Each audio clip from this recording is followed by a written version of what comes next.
Assalamualaikum warahmatullahi wabarakatuh. Saya Kaila Noverisya Nurdi dengan NPM 2417051022 dari kelas A, Prodi Ilmu Komputer.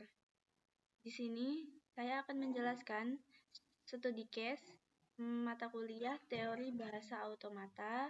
Kemudian untuk judul study case-nya sendiri merupakan bit paritas genap, or we can say bit parity.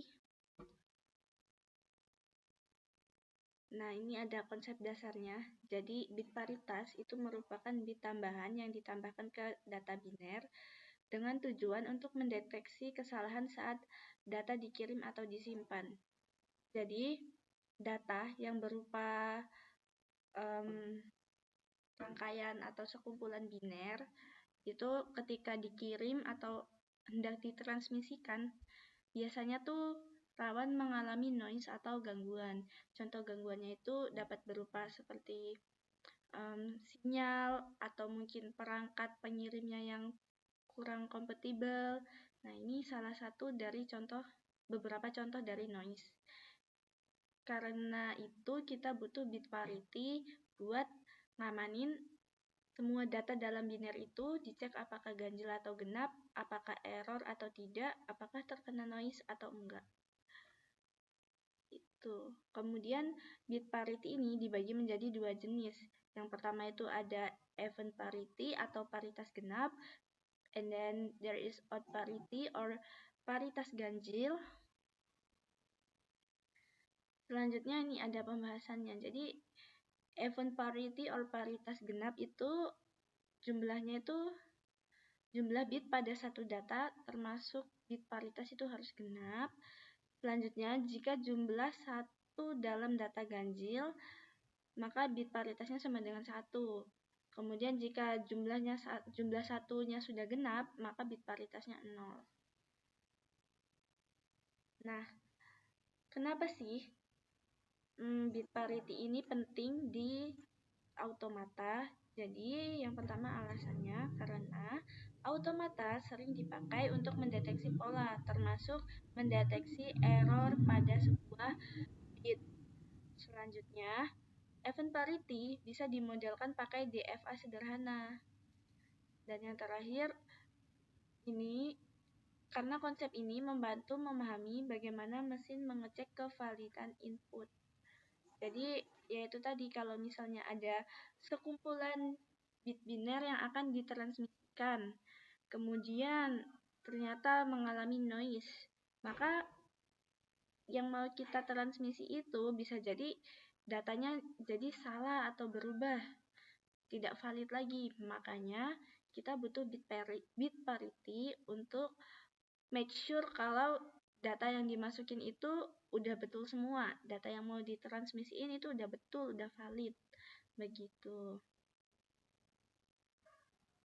Nah, ini ada contohnya. Jadi, pertama kita punya tabel fungsi transisinya. Yang pertama itu ada state-nya, state even atau genap, dan state odd atau ganjil. Nah, di sini kalau misalnya di state genap, input pada state 0-nya itu genap, maka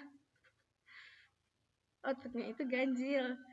Nah, kalau misalnya pada state odd atau ganjil, kalau inputnya itu ganjil, maka di sininya kalau misal di state genap, kalau input 0 itu dia akan genap, kalau input 1 dia akan ganjil. Kalau di state ganjil, kalau input 0-nya itu ganjil, maka input 1-nya genap. Nah, ini contohnya. Jadi, ada data 1011, sehingga jumlah satunya ada 2, ya kan? Ini 1. Nah, jumlahnya kan 2. 2 itu kan genap. Maka paritasnya itu 0. Lalu di bawah ini ada data 1101. Nah, karena jumlah satunya itu 3, maka dia kan ganjil. Jadi paritasnya itu 1. Nah, ini sebagai contoh di rangkaian finite state mesinnya. Untuk yang datanya ini 2 ya. Jadi pertama kan dia genap. Jadi dia akan ke sini 1, lalu balik lagi ke sini 1. Nah, karena genap, jadi paritasnya 0. Nah, kalau yang satunya 3, dia dari even ke odd, itu ganjil, kemudian balik lagi ke even, genap, lalu balik lagi ke odd 3 kali kan. Jadi paritasnya 1. Seperti itu. Nah, kesimpulannya, even parity ini memastikan total bit 1 sama dengan genap. Kemudian bit parity ini berfungsi sebagai mekanisme error detection. Lalu selanjutnya, bit parity ini mudah dihitung dan cocok dimodelkan dalam automata. Kemudian bit parity hanya bisa mendeteksi, tidak bisa memperbaiki error. Ya, jadi buat ngecek, make sure apakah bit data-data yang mau ditransmisiin itu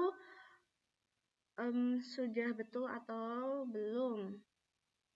Begitu. Sekian penjelasan dari saya. Terima kasih atas perhatiannya. Saya akhiri. Wassalamualaikum warahmatullahi wabarakatuh.